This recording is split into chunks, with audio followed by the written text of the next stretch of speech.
You're listening to Achtung Millwall, broadcasting from the beautiful South Birmingham. Accept no substitute.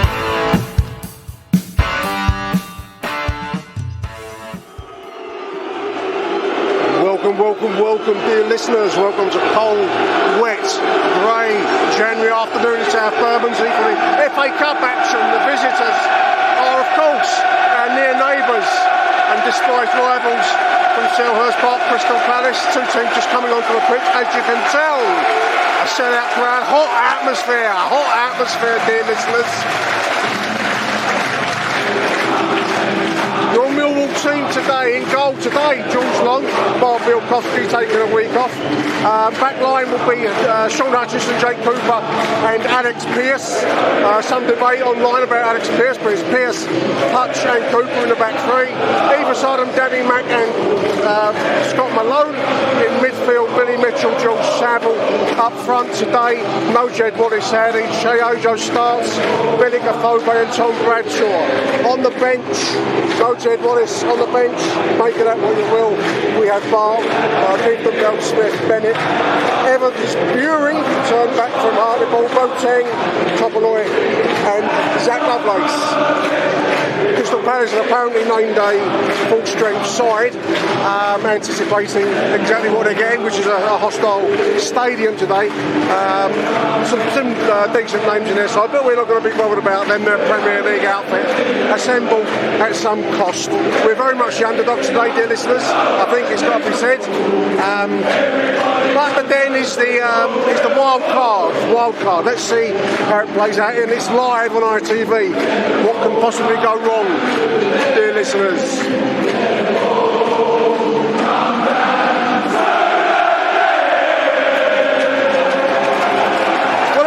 Really is the 100% commitment that the crowd are going to give this afternoon. That's all we want from the players too. Give us that and we'll be happy. Win, lose or draw. No draw today, incidentally. It's the FA Cup this season is played to a finish or penalty shootout. Big story of the week, of course, the imminent departure, it seems, of Jed Wallace, whether to Nottingham Forest or elsewhere, we remains to be seen. He's not in today's squad. Matt Smith, also stories about him going to Wigan, which you'll see.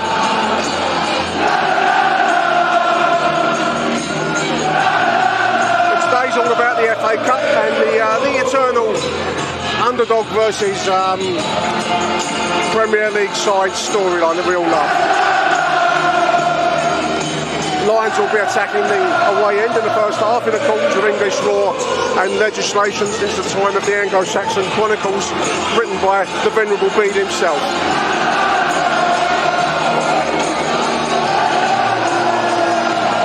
A lot of bants online, a lot of build-up. But today, it's going to be all about who brings it. Fireworks. That's got to be from the Palace end. There was a wonderful story about their ultras buying black jackets or some nonsense like that to come here, but no scarves or colours. I'll take it as a firework, not a gunshot.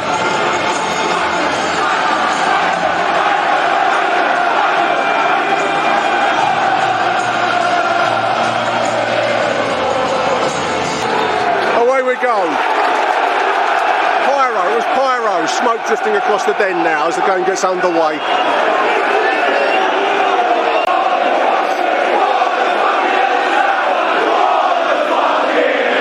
To the derision of the Millwall support, certainly.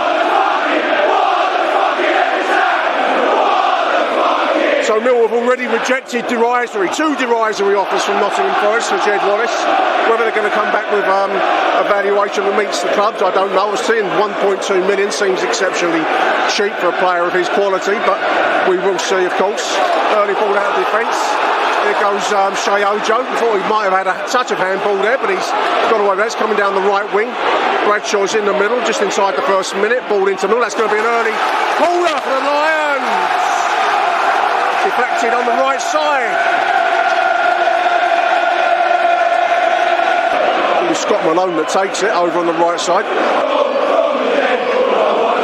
In it comes. This is deep, this is swirling in, it's hit the crossbar! Gone for a goal kick.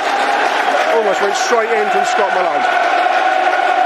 A lot of youngsters on the bench this afternoon, dear listeners. There was a story on News at Den, London News Online about Gary Rowett not expecting to fill the bench for the FA Cup tie. There could be a real defensive headache. Murray Wallace is not available for us today. I think his partner is with child, and he's there for the birth of his baby. So I think that's fair enough. I think I might have put the hex on Jake there. He's just put it straight into touch in 6 minutes. The distinctive aroma of Balkan Sobrani wafts across the Den, or whatever it is.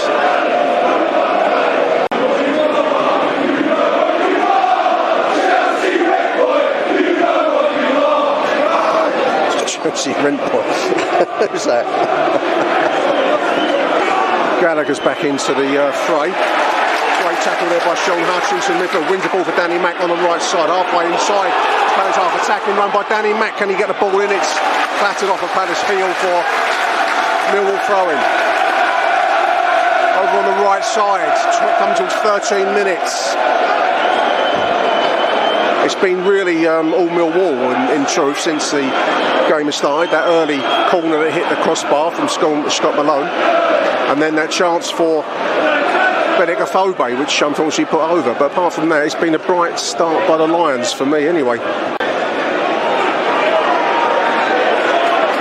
All the way back to the Palace goalkeeper. He's under pressure. He's got Tom Bradshaw. He's turned Benik Afobe. Benik cups his ears to the Palace appeal. Mistake by the goalkeeper in front of his own goal. Lions force a run out of the early goal. 1-0 Millwall.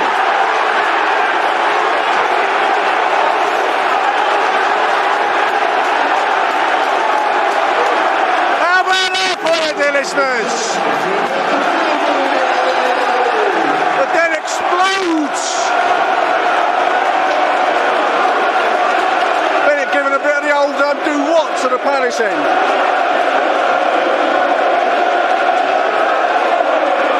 Hopefully that will play on that goalkeeper's mind and he might make another mistake. Let's hope so. Or perhaps he could have a psychological breakdown completely. Maybe Palace, I don't know, we'll see. Early lead for the Lions, 18 minutes gone, dear listeners. Tackles are crunching in there. Well, if Palace wondered what a derby match against Millwall might be like, they might have said they had an idea, but they're certainly getting it this afternoon. All breaks again, midfield, this is Benik Afobe. Spreads it wide left. Sean Hutchinson, they're all going in. Danny McNary just crossing into the Palace half.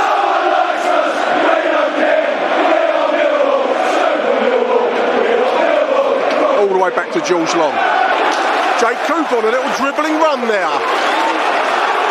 Reminiscence of Stanley Matthews himself. Here comes Danny Mack. He finds Shea Ojo. 19 minutes. Ball into the box. Panic stations by the Palace defence. They put it into touch. Lions are on fire at the moment. The Den is ablaze.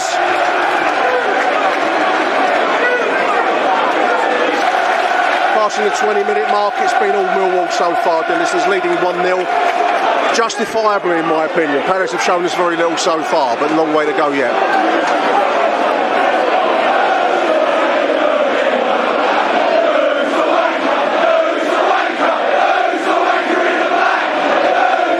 There'll be a lot of them, I think, dear listeners. It was like an Ultras leaked message with one of their WhatsApp groups. Apparently the deal was to meet at a pub called the Albion, somewhere in South Morwood.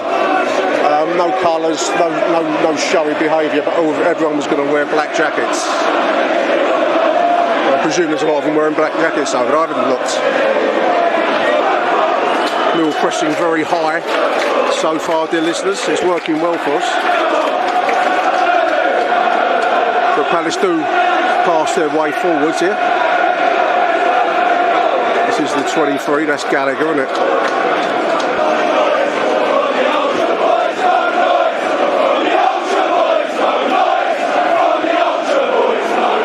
There's the 11, little bit of space for him to run into. This should be a great save, Jules Long. That shot was on target. That's going to go for a corner. put behind by, I think, Alex Pearce. That was a strong save by Jules Long. They gave the 11 time and space to run and shoot, and he will cause damage if you give him that time and space. Good save there, keeps the lines in it. Scott Malone's going to take this on 27 minutes, and it comes. It's swinging away from the goalkeeper. It's nicely done. Just ran away from everybody there slightly. Shot from distance, skidding shot. I think it was Ojo. I wonder if he's taken my advice and started to rely on his confidence a little bit more. I really do believe he has. I believe he's an avid listener to the show and has decided that what Nick says, football-wise, is what goes. That's my firm belief, dear listeners. Our main problem with them seems to be if we give them time and space. I mean, that might be stating the obvious, but then I'm a football fan of knowledge. And if you give them time and space, their nearest chance for that shot that was saved well by Long in goal came as a consequence of slackness and giving them, that little bit of that moment.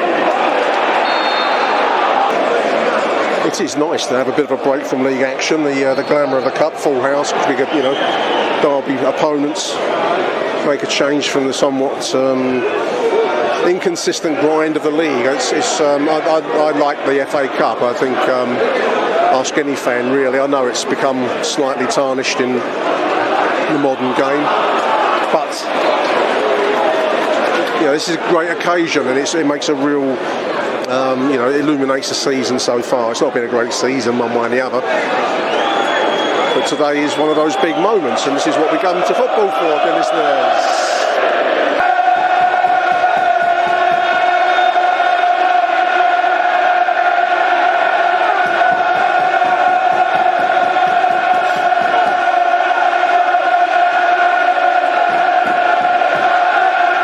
Lions roar, dear listeners.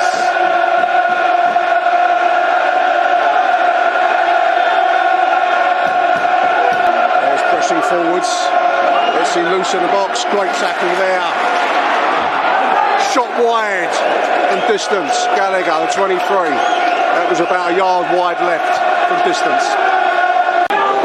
Palace pressing forwards now from midfield, ball into the right side. That isn't quite clear. The 7 picks it up about halfway inside the Millwall half. He's tried to get the ball into the danger area. It's gone for a goal kick, thankfully.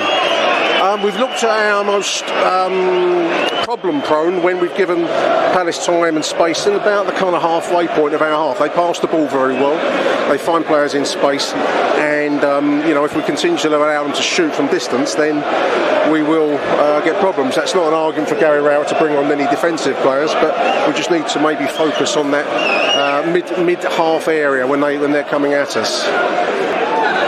It's nice to see some new flags. I think the club have invested in some new flags up on the Docker stand flagpoles. There's a pristine looking St George's cross and 2 blue flags with lions on them. They look new. The old ones were looking a little bit like they've been for the Battle of Trafalgar or something.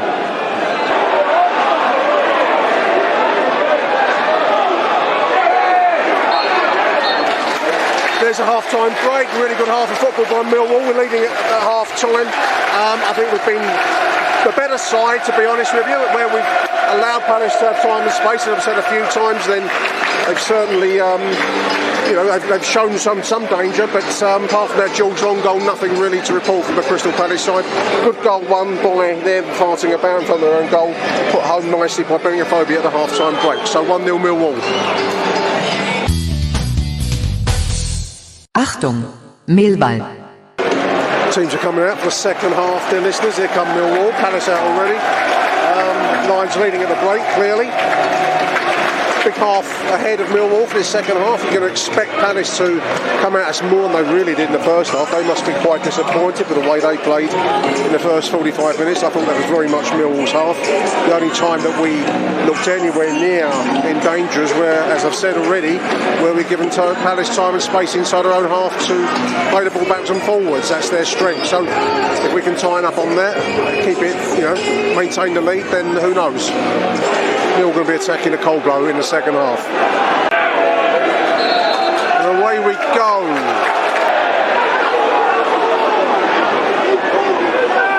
Palace do bring the ball here. This is Gallagher. Pass the ball over to the right side.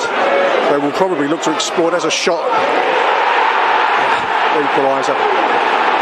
Shot in from the right side, in off the post. One each inside the first minute of the second half. Just what we didn't want. As we've said a few times across the first half, when they move the ball backwards and forwards, they are a dangerous side. Substitution, George Evans, never a good sight. George Evans coming into the game after the display up there at Bristol City the other day. Kieftenbelt, sorry, not Evans. I'll withdraw those remarks. Kieftenbelt comes in, substitute for the injured, clearly, Jules Saville. Palace coming down the right now. This is where they've done damage before. Another opportunity in the same. Oh, he's at the post. Same shot, same move. He's at the post. Wow. Lions dodge a bullet. 51 minutes. Almost exactly the same move and goal. Ball breaks. This is now Palace coming down the Millwall right again. The same player did damage for the first goal. Over the bar. He's been looking very, very dangerous. The 7. Etsy. Might not be Etsy. I think I'm in danger of calling everyone Etsy. I haven't got the team sheet.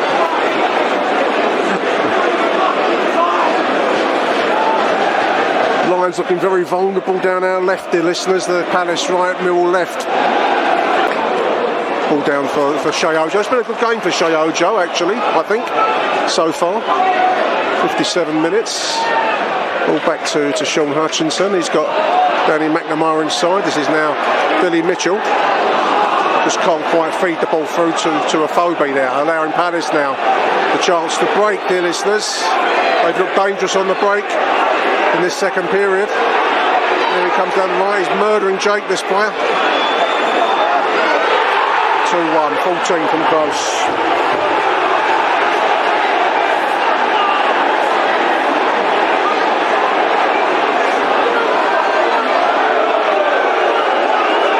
Flair comes on the pitch, as well as a few bottles of Snapple over there on the far side. Player was celebrating from the Mill fans, and unfortunately that will be picked up on camera, dear listeners, as will this flare that's smouldering away. 2-1 the Palace, deserved, can't deny that.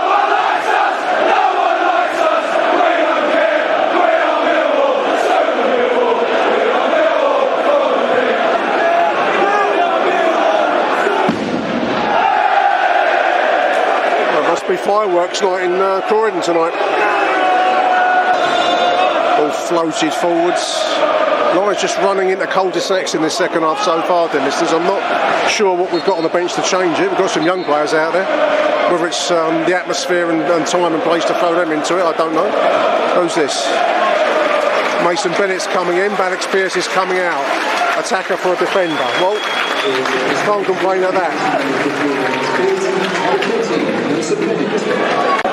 He's not played badly for me, this game, Pearce, but certainly in the second half we've been found wanting. I presume that means we'll go 4-4-2, I'm guessing. A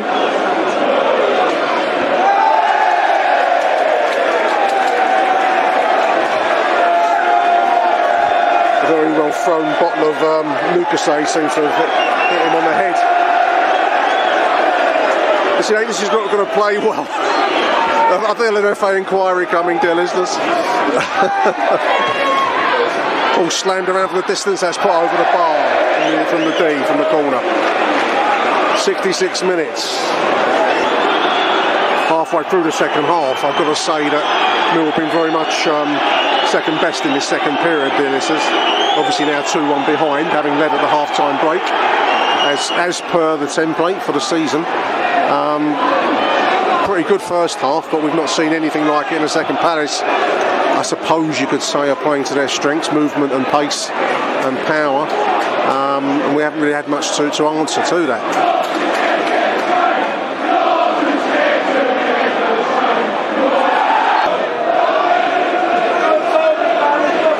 We've struggled to find any way through, really. That ball along there is not good. It does fall to Mason Bennett. That was a poor defensive header there, over on the left side now. Little 1-2, Mason Bennett coming down the left. What can he do? Ball into the middle. Bouncing around. Cleared by the Palace defence. Little moment there, dear listeners, coming to 72 minutes. The Lions win the ball back. This is how to do it. The crowd will get behind you. Ojo now on the right, 73rd minute. Ball floated into the middle, no one there. Mill just showing a little glimpse of hopefully a better last 17 minutes now. Pressing further forwards. Crunching tackles. Palace taking their time. They've got themselves in front by playing to their strength. That will be our strength, dear listeners. They play to their strength, we play to our strength. Brings the crowd into the game. Bradshaw coming out. Who's just coming in?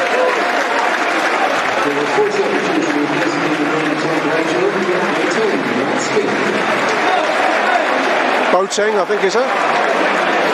And Bury coming in. Okay. Going to be a long throw. I imagine Billy Mitchell long throw. And it comes. It's to the near post. It goes skidding around. No one in particular. It comes back to Billy Mitchell on the right now. He puts the cross in. There's a header ball. Oh! Across the face of goal. Almost with the fairy time of Boateng from the goal there. The 20 on his of the penalty area, 22, shot is blocked, that should be taken by Jules Long, and is. Last chance alone, long ball forward surely, we've got 30 seconds on my watch. Ball falls to Bury, he puts the ball out wide, Billy Mitchell. Mason Bennett pulling on the right, he's got the ball into the middle, Matt Smith faded into the arms of the goalkeeper. I think that's it, dear listeners. That was the chance. There we are. As the rain starts to beat down in Bermondsey, I think that's it now, dear listeners. 5 minutes are up on my watch.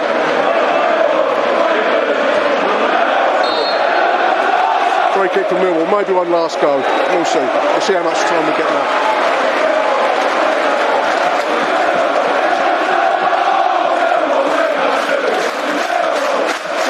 Great support, Millwall. Launch forwards. This will be last chance to them.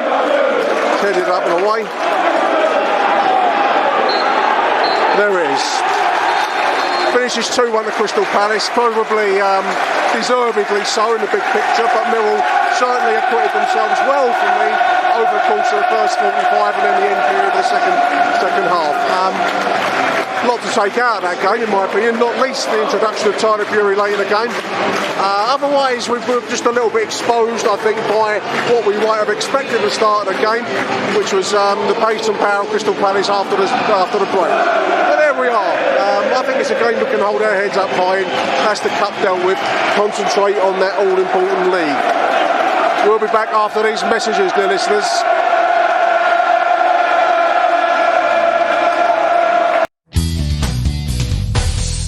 Achtung, Millwall.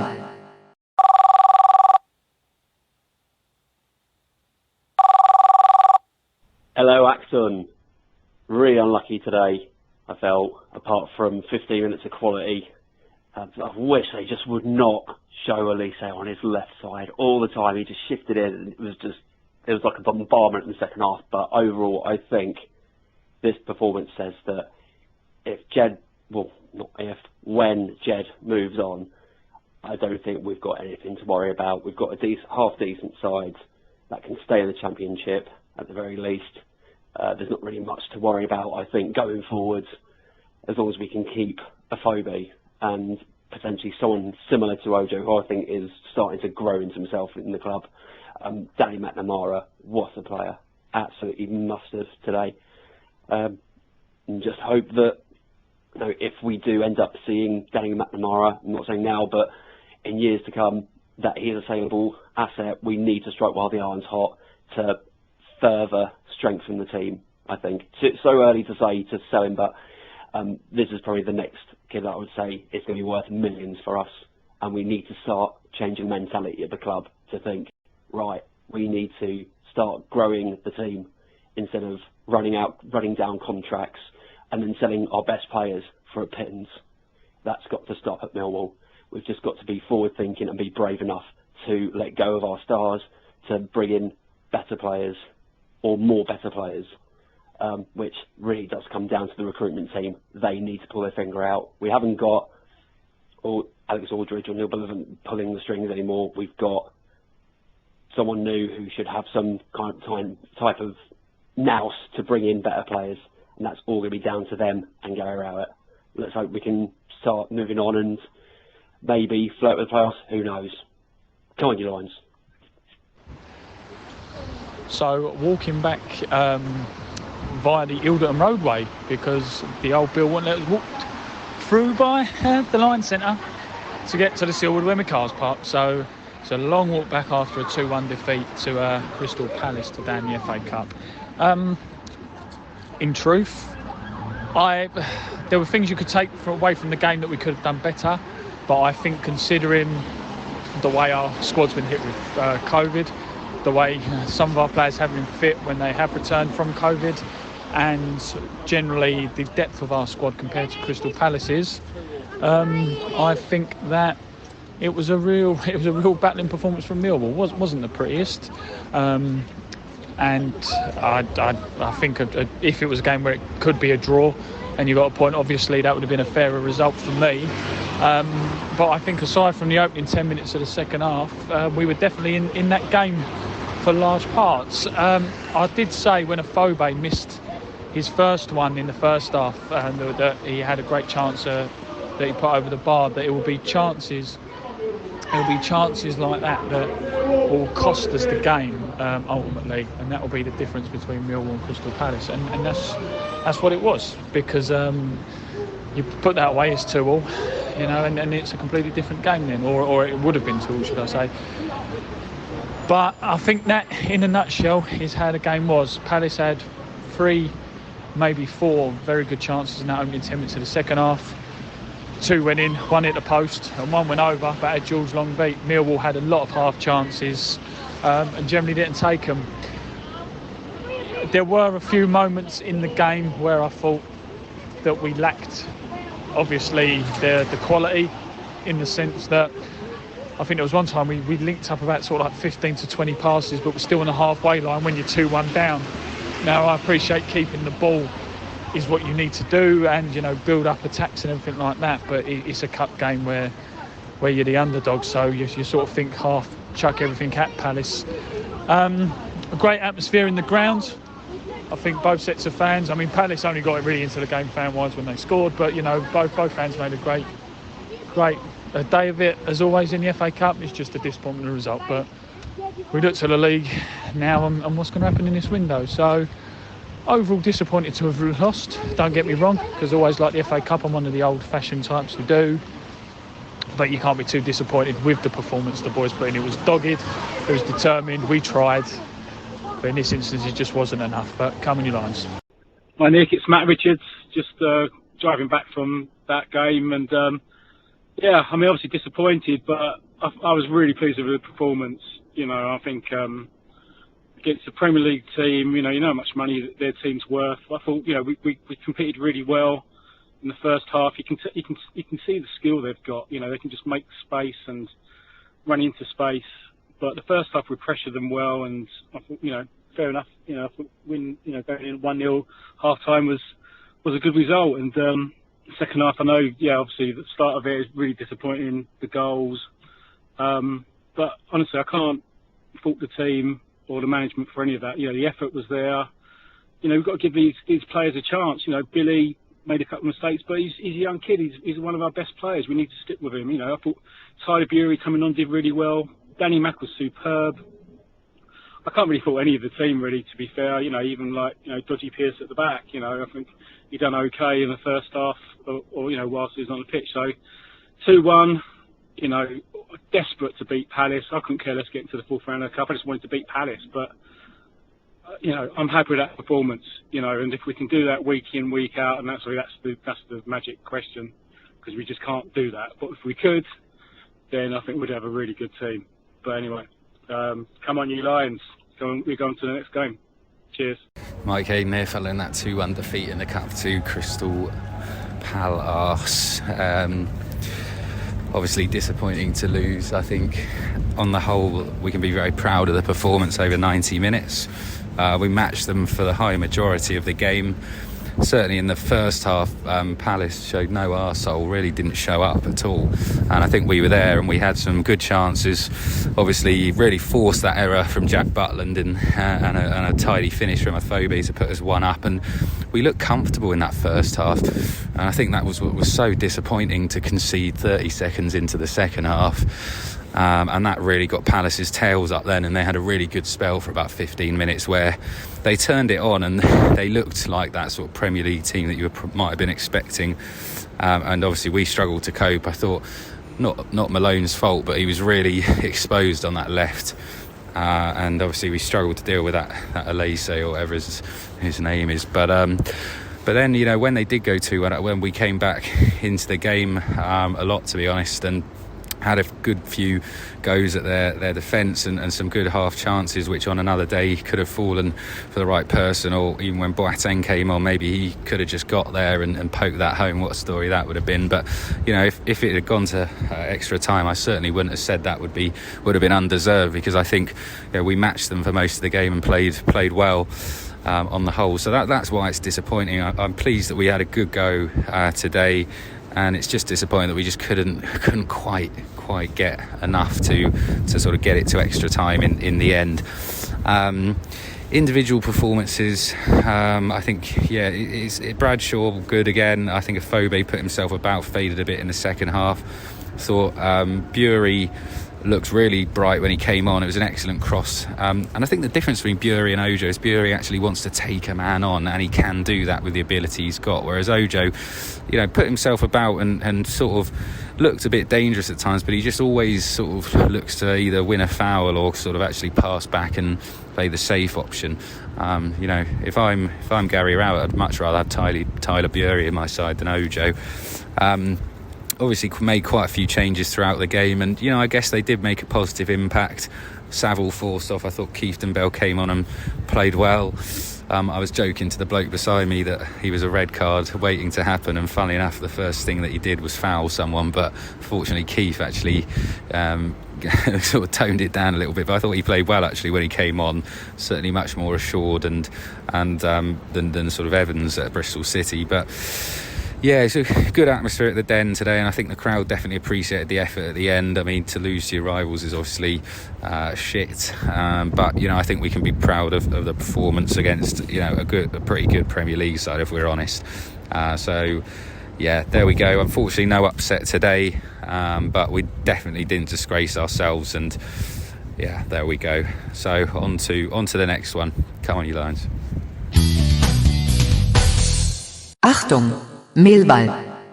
Huge welcome now to Matt to the show in the aftermath of that 2-1 loss to Crystal Palace at the Den this afternoon.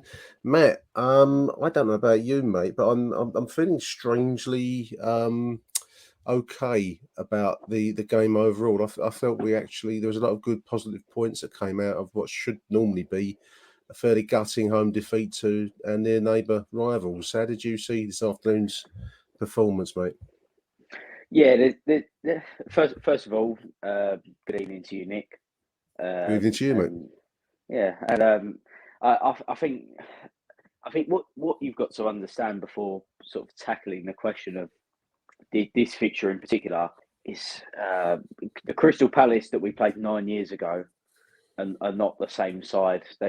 No. The same side we face today. They've solidified themselves as a Premier League side. And if you think of the archetypal Premier League side, you're probably looking at something like Palace, like Stoke were for many years, sort of mid-table, no danger of sort of threatening the European places, but no real danger of facing relegation as well. And to be honest, we've had a sort of disruptive few weeks, haven't we? In terms of players out with COVID. I thought we were, especially in the first half, we were well worth the battle. I thought we absolutely competed for everything with them in that first half. And if you said to a neutral who was the mid-table Championship side who's a mid-table Premier League side, I don't think you'd be able to distinguish really. No, I mean you make a very good point regarding the resources available to both clubs. I mean, I think it hits the nail on the head. I mean, Palace are never going to be challenging for top 4, top 6 spots in. I don't see them in the Premier League, but they've used their income, the vast income of the Premier League, well enough to build a very decent side. And we got a glimpse of that. I mean, I think you're right. I mean, the first half was, I think I described it as all Millwall at the end of it. There was one shot, I think, that Jules Long batted away from, it was like a shot from distance, and he put it behind. That was about Palace's only real chance of the first half. But otherwise, we had that early chance for Benica Phobe, which unfortunately put over. And then the very well worked goal. I mean, we pressed them high, Matt, and we worked an opportunity. It was put away well by Benica Phobe. So to get in front, given the, I mean, I don't know what the cost of our squad would be. I mean, maybe one player of Crystal Palace's side would equal the amount of money that we've invested in our side recently.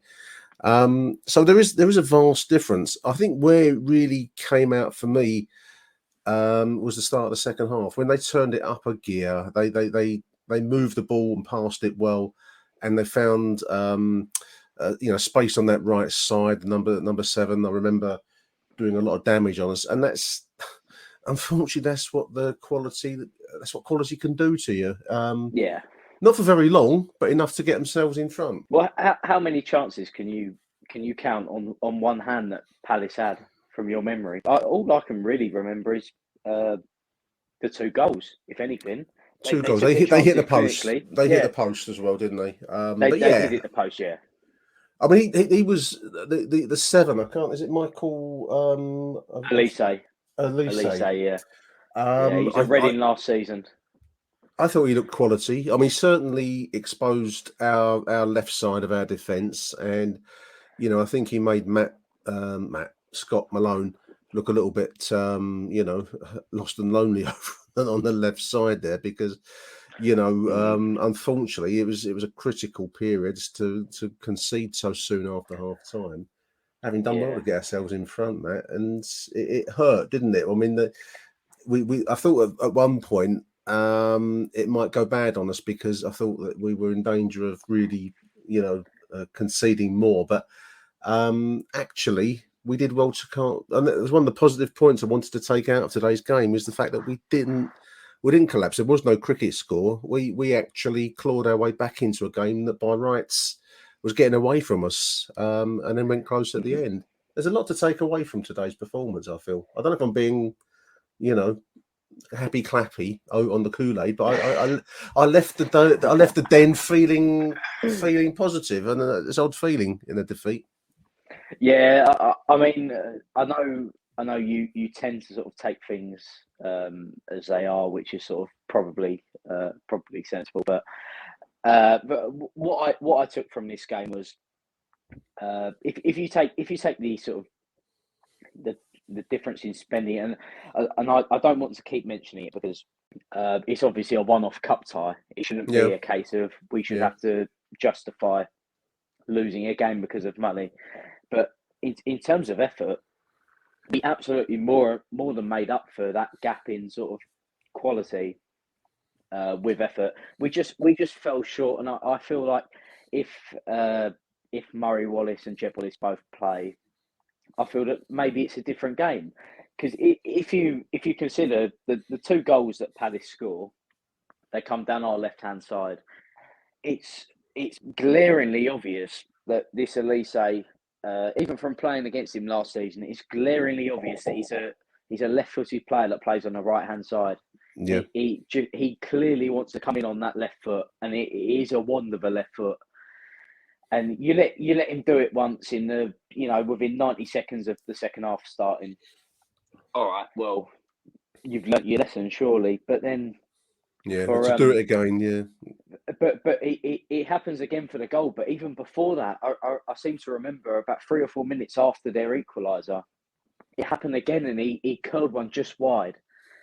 And I thought, I was just sitting there thinking, is he not on the is Wallace not on the bench? Like I was trying to wrap my brains thinking, is Murray Wallace not there? Because Malone was clearly just standing off him and offering him sort of inside, and obviously it paid off for them because he ends up putting one straight on the centre forward's head. To win them the game. Scott Malone, great player going forwards. Yeah. There is meant to be a defensive role in there, Scott. If you're listening to the show, I love what you do going forwards. I don't want to criticise him too much because he's last season he was excellent for us, and as you say, attacking wise, I think if there's a position for Scott Malone, I think it's as a left midfielder or a left winger. Yeah, I agree. I can see why you'd play him as a wing back because he can sort of get a bit of both. But I think his defensive duties are fairly abandoned when he plays as part of a defence, and it's especially when you haven't got a left-sided centre half like Murray Wallace to cover him. He sort of was shown at fault today, wasn't he? Yeah, I mean Murray Wallace apparently his partner's just had a baby, so I think we can probably wish him well and wish he'd been there today. But there's bigger things than a third round cup tie. But there we are. We did miss him today. I felt, which is a tribute, incidentally, Matt, to the amount of work and effort and sheer desire for self improvement that Murray Wallace has put in over his career. Because he came to us as pretty much I think it was Scunthorpe he came from, wasn't it, originally? And yet, not a player of any standing, and yet there he is. We're bemoaning his loss today, so that speaks volumes. And of course, the other Wallace is Jed, and we've had this kind of soap opera of the Jed Wallace transfer. Is it or isn't it Besiktas or is it Nottingham, and all this kind of stuff. It'll be nice. I feel it would be nice. Interested to know what you think. I feel it'd be nice to get that sorted one way or the other, because one other positive point that came out of the loss today was the late introduction of Tyler Bury, who looked really attractive as a winger. And I also enjoyed today's Shea Ojo's performance. I've seen one or two online not liking him so much, but I don't know what they were looking at today. So I thought he actually is improving game by game, and today was one of those improvements. How did you see those two boys? So in terms of Ojo, my main criticism of him can be that at times he's not the same type of winger as what we've got at the club. He's not like a Conor Mahoney or a Jed Wallace that will look to take on their man. He seems to be a very good player in a counter-attacking system that gets the ball up the pitch quickly and can win fouls to get us up the pitch. I don't see him. It's a bit weird to say because the way I'd sort of suggest it is he's not an attacking threat, but he is in a sense.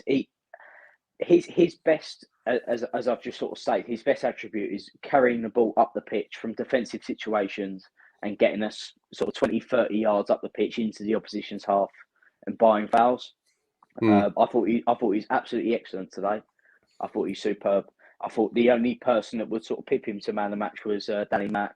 Yeah, I was going to come to that man of the match. I mean, I've the same. I'm sure every one of the 15,000 odd Millwall fans in the stadium today would name check Danny Mack because he was on fire today. I think that's where you do want Millwall players out there, don't you? He's a Millwall boy, and he knew what it meant to take it to Crystal Palace, and we saw that today.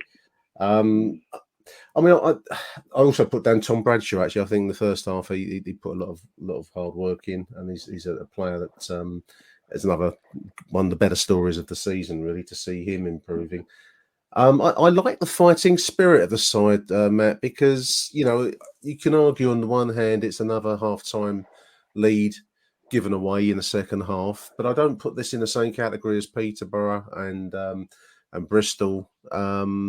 The second half, we were kind of knocked back on our feet a little bit by the pace and power of Palace at the start of the game, at the start of the half, anyway.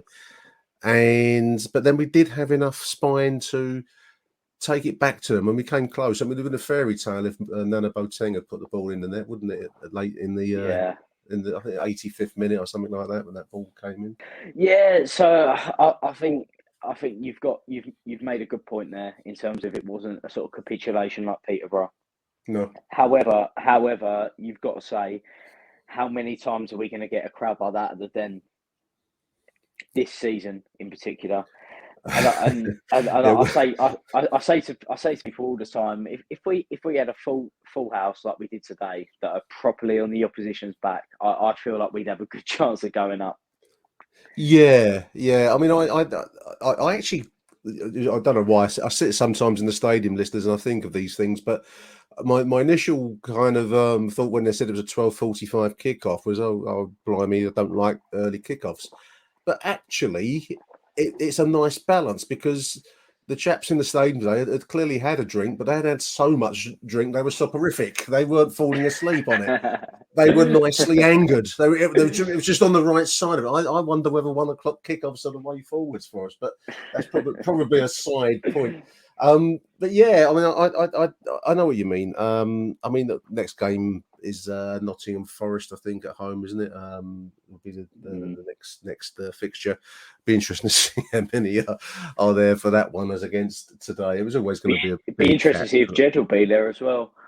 Yeah, and who's he playing for? I mean, I do think it's something that needs settling. If he's going to move, okay, don't like it. Wished he was staying, but let's get it done because I think the longer the soap opera drags on, the more it's a diversion. Because what I really want to say to listeners, and I don't know if you agree with this, Matt, is that today, the performance overall, I accept we got beat, but I thought today showed a lot of positives, and there will be life after Jed Wallace has moved on because we've got some good young kids. And we didn't see enough of Nana Boateng today. It would have been lovely if he put that ball in the net. But certainly we've seen a little touch of Tyler Bury previously, and he looks like he's really improved up there at Hartlepool. I want to see him more. Well, you know what? I watched a lot of the games in the lockdown. And as I'm sure most people know, Bury sort of got 10, 15 minutes sparsely across the season. And you know what? Every time he came on, he impressed me. He seemed like a bit of a live wire. I don't know whether it's his his gangly frame or he's a bit of a unit. He's about 6'2", 6'3". Yeah. He's not your conventional winger in the sense that he's not like your Jed Wallace, your 5'10", nippy. He seems to be one of those that be quick over long strides. And every time he came on last season, he impressed me. So I was completely shocked when he went to Hartlepool, to be honest.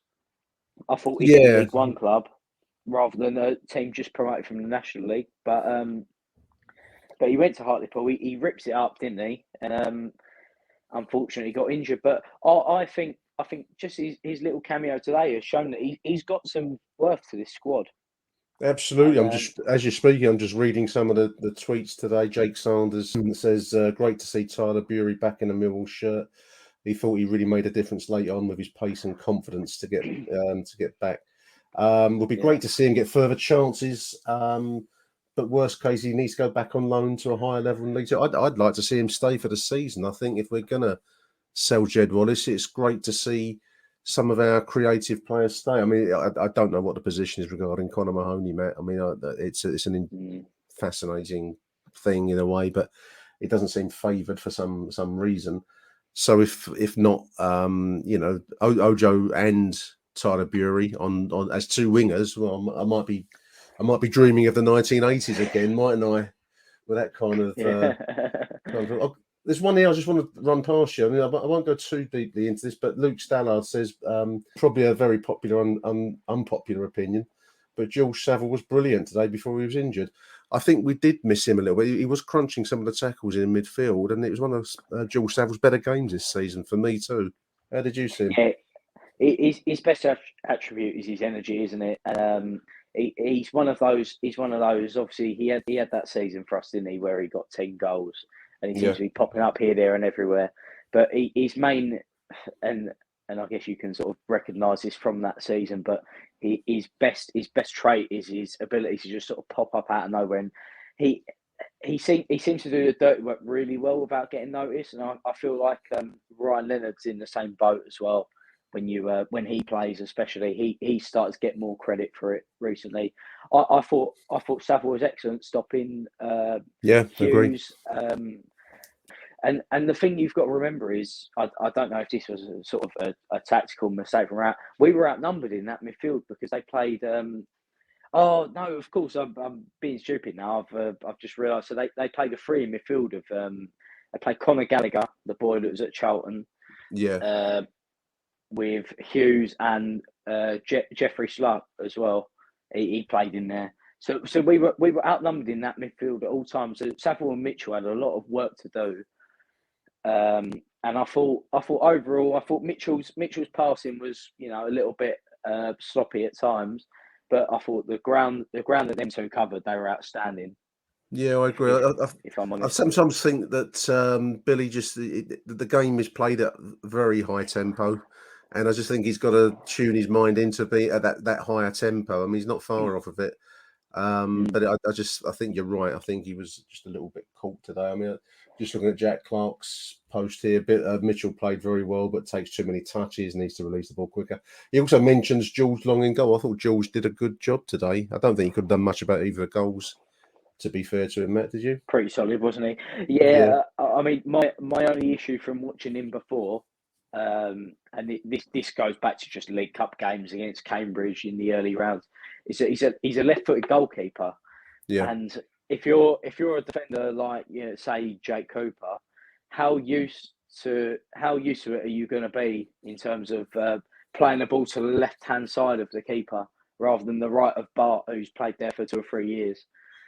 I sort of do get a bit nervous when I see the ball going back because I wonder where it's going to end up. But I have to say, I thought George Long's putting a good claim to challenge Bart, who's obviously he's made the mistake at Bristol City, hasn't he? But and obviously question marks will be raised from that. Personally, I don't think that, you know, he should be challenged for that number 1 shirt as of yet, because he's been fucking fantastic for a long time now. But you can see why the question can be asked, and George Long did absolutely everything he could today. There's nothing he could do about the goals. Absolutely. And yeah, you've got to commend him for that, because he's been out. He signed for us 6 months ago, probably expecting to be in and around the first team by now.